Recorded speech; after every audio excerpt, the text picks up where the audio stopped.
কি দেখে একটা ইন্ডাকশন চুলা কিনবেন না একটা ইনফ্রারেড চুলা কিনবেন? সো এই দুইটা চুলার মধ্যে পার্থক্য আমি দেখিয়ে দিব এবং কোন কোন বিষয়গুলো দেখে আপনাকে একটা ইন্ডাকশন চুলা বা ইনফ্রারেড চুলা কেনা উচিত। আসসালামু আলাইকুম, স্বাগতম আজকের ভিডিওতে। সঙ্গে আছে আমি আশিকুর রহমান। প্রিয় দর্শক, আমাদের একটা সমস্যা আছে। সমস্যাটা হচ্ছে আমরা কোনো প্রোডাক্ট কেনার আগে প্রথমে একটা রিভিউ দেখি এবং রিভিউ দেখে প্রোডাক্টটা কিনে ফেলি। সো আমাদেরকে কিন্তু কিছু জিনিস দেখা উচিত ছিল, এই যে আসলে একটা প্রোডাক্ট কেনার পরে আসলে আমি জিতলাম কিনা সেটা দেখার জন্য পরবর্তীতে এই ভিডিওগুলো দেখেন। আসলে ভিডিওগুলো আগে দেখা উচিত এবং এই কয়েকটা বিষয়, বিশেষ করে 4-5টা বিষয় আছে যেগুলো চেক করে ইন্ডাকশন চুলা বা ইনফ্রারেড চুলা কিনেন, তাহলে কিন্তু আশা করি ঠকবেন না। ইনফ্রারেড চুলা বা ইন্ডাকশন চুলা এই দুইটা চুলার মধ্যেই কিন্তু এটা আধুনিকতার একটা ছোঁয়া। গ্যাসের পরিবর্তে কিন্তু আপনি বিদ্যুৎ দিয়ে এগুলোকে ব্যবহার করতে পারেন। আসলে এই দুইটা চুলা কেনার আগেই আপনার কাছে কি কি ইনস্ট্রুমেন্ট আছে সেগুলো দেখে কিনতে হবে। অর্থাৎ আপনি কি মাটির হাঁড়িতে রান্না করেন, নাকি আপনি স্টিলের হাঁড়িতে ব্যবহার করেন, নাকি আপনার পাতিলের যে নিচের অংশ এটা গোল বা চ্যাপ্টা, এগুলো আপনার কাছে কেমন আছে সেটা আপনাকে অবশ্যই খেয়াল করতে হবে। ইন্ডাকশন চুলা নিয়ে যদি কথা বলতে হয় তাহলে এটি ম্যাগনেটিক ফিল্ড, চৌম্বক ক্ষেত্র, তড়িৎ চুম্বকীয় তরঙ্গের মাধ্যমে সরাসরি পাত্রের তলা গরম করে।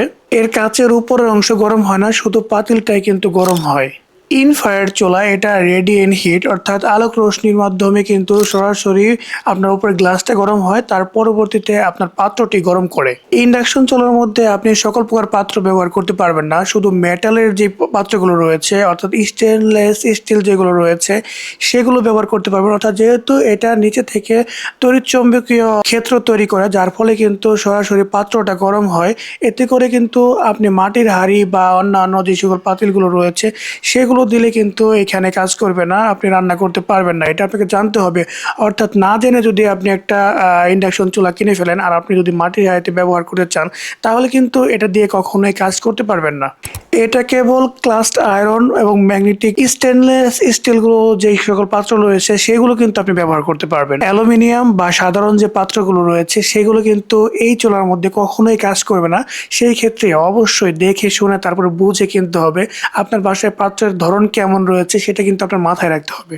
এখন যদি বলি ইনফ্রারেড চুলা কি, ইনফ্রারেড চুলার মধ্যে আপনি যে কোনো রকম পাত্র, অর্থাৎ স্টেনলেস স্টিল হোক, অ্যালুমিনিয়াম হোক বা আয়রনের তৈরি হোক, অন্যান্য যেগুলো থাকে মাটির হোক, সকল ধরনের পাত্রই কিন্তু আপনি এটার মধ্যে ব্যবহার করতে পারবেন। কারণ হচ্ছে এখানে তড়িৎচুম্বকীয় ক্ষেত্রের কোনো বিষয় এখানে নেই, সেই ক্ষেত্রে সকল রকম পাত্রই কিন্তু এখানে ব্যবহার করা যায়। এখন যদি কথা বলি আসলে বিদ্যুৎ সাশ্রয় কোনটা হবে এবং এটার মধ্যে নিরাপত্তা কোনটার মধ্যে বেশি, তাহলে কিন্তু ইন্ডাকশন চুলার মধ্যে আপনার নিরাপত্তাটা বেশি, পাশাপাশি বিদ্যুৎ সাশ্রয় হবে। কারণ কি, আপনার এটার মধ্যে হাত পুড়ে যাওয়ার কোনো সম্ভাবনা নেই, শুধু পাতিলেরটা কিন্তু গরম পড়ছে, উপরের যে গ্লাসটা আছে সেটা কিন্তু গরম হয় না। সো সেই ক্ষেত্রে যেটা হয়, মূলত পাতিলটা গরম হওয়ার ফলে পাতিলে যদি হাত লাগে তাহলে হাত পড়তে পারে, কিন্তু যেটা আপনার উপরের যে গ্লাসটা থাকে, অর্থাৎ এই যে এই অংশটা উপরের গ্লাসটা, সেটা কিন্তু কখনোই গরম হয় না। এখানে হাত পড়লেও কিন্তু হাত আগুন ধরবে না বা হাত পুড়ে যাওয়ার সম্ভাবনা খুবই কম। পাতিল সরিয়ে ফেললে কিন্তু এখানে তাপটা আর থাকে না, যেহেতু তড়িৎ চৌম্বকীয় ক্ষেত্রটা এখানে থাকে না। এটি ইন্ডাকশন চুলার সাথে সামান্য একটু বিদ্যুৎ বেশি খায়, যেহেতু পুরো অংশটাই গরম হয় আলোক রশ্মির মাধ্যমে, এবং আপনার এইখানে কিন্তু উপরের গ্লাসটা কিন্তু গরম হচ্ছে, এখানে হাত লাগলে কিন্তু পুড়ে যাওয়ার সম্ভাবনা অনেক বেশি। সেই ক্ষেত্রে সতর্ক থাকা কিন্তু খুবই জরুরি। এখন আপনারা প্রশ্ন করতে পারেন রান্নার স্বাদ কেমন হবে। আসলে রান্নার স্বাদ কিন্তু চুলার মাধ্যমে হয় না, মশলার মাধ্যমে হয়, এবং রান্নার যে প্রক্রিয়া সেটার উপর ডিপেন্ড করে। সেই ক্ষেত্রে দুটার মধ্যে রান্নার স্বাদের কোনো ডিফারেন্স থাকছে না। আপনি এই দুই চুলার মধ্যে কিন্তু রান্নার ক্ষেত্রে ভাজা, সিদ্ধ, ঝোল যাই করতে চান করতে পারবেন। তবে ইন্ডাকশন চুলার মধ্যে যেমন আপনি গ্রিলগুলো করতে পারবেন না, যেহেতু গ্লাসটা গরম হচ্ছে না। আর ইনফ্রারেড চুলার মধ্যে কিন্তু আপনি গ্রিল করতে পারবেন, যেহেতু গ্লাস গরম হয়, সেটার উপর গ্রিলের একটা কিছু রেখে আপনি কিন্তু গ্রিল যে জাতীয় যেগুলো পুড়ে খেতে চান সেগুলো কিন্তু করতে পারবেন। এখন প্রশ্ন হচ্ছে আপনি কোনটা নেবেন, ইন্ডাকশন চুলা নেবেন নাকি ইনফ্রারেড চুলা নেবেন। মূলত আপনার বাসার মধ্যে কি কি পাত্র আছে সেগুলোকে খেয়াল রাখতে হবে। যদি আপনার মাটির হাঁড়ি বা অন্যান্য অ্যালুমিনিয়াম পাত্র রয়েছে এমন যদি থাকে, তাহলে আপনার অবশ্যই ইনফ্রারেড চুলা নিতে হবে। এবং আপনার বাসায় যদি ইন্ডাকশন চুলা চালানোর মতন যেমন স্টেনলেস স্টিলগুলো রয়েছে বা যেগুলো আপনার মূলত ম্যাগনেটিক কাজ করে সেগুলো আয়রনের পাত্র রয়েছে, সেগুলো যদি আপনি নেন, সেরকম পাত্র যদি আপনার থাকে, তাহলে কিন্তু আপনি অবশ্যই ইন্ডাকশন চুলা চুলা নেবেন। তবে আপনাকে মনে রাখতে হবে বর্তমান সময়ে অনেক চুলা রয়েছে যেগুলো কিন্তু বাসাবাড়িতে যেই গোল পাতিলগুলো থাকে সেগুলো বসানোর মতন ব্যবস্থা থাকে, সেগুলো আপনি নিতে পারেন। এরকম ফ্ল্যাট যেটা আছে সেটা না নেওয়াই আপনার জন্য বেটার হবে বলে আমি মনে করছি। কারণ হচ্ছে আপনার এক একটা পাত্রের দামও কিন্তু প্রায় 1500, 2000, 3000 টাকা পর্যন্ত আছে।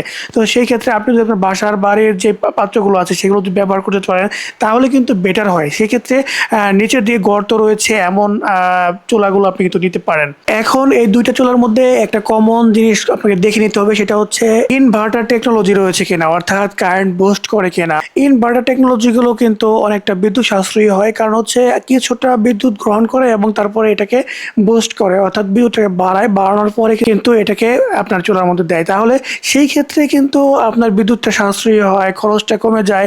দুইটা চুলার মধ্যে এই টেকনোলজি থাকলে তাহলে কিন্তু আপনি দুইটা চুলা থেকেই বিদ্যুৎ খরচটা কমাতে পারবেন। সো অবশ্যই এই দুইটা চুলা নেওয়ার আগে এই বিষয়টা খেয়াল রাখবেন যে আসলে এটার মধ্যে ইনভার্টার টেকনোলজি আছে কি না। ভিডিওর শুরুতে কিন্তু কথা বলেছিলাম যে আসলে আমরা ভিডিও দেখে সরাসরি কিনতে চলে যাই, আসলে কিছু জিনিস ভিডিও থেকে দেখা যায় যে আসলে প্রোডাক্টটা কেমন।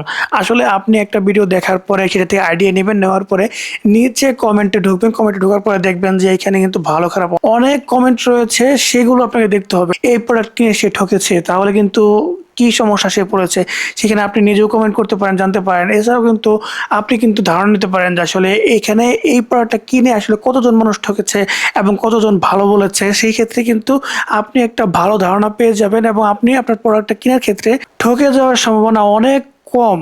সো আশা করি এই ভিডিওটা আর বেশি লং করবো না, অনেক কথা বলে ফেলেছি। দেখা হচ্ছে পরবর্তী কোনো ভিডিওতে। সে পর্যন্ত সকলে সুস্থ থাকবেন, ভালো থাকবেন সেই প্রত্যাশায় আজকের ভিডিও শেষ করছি। আসসালামু আলাইকুম।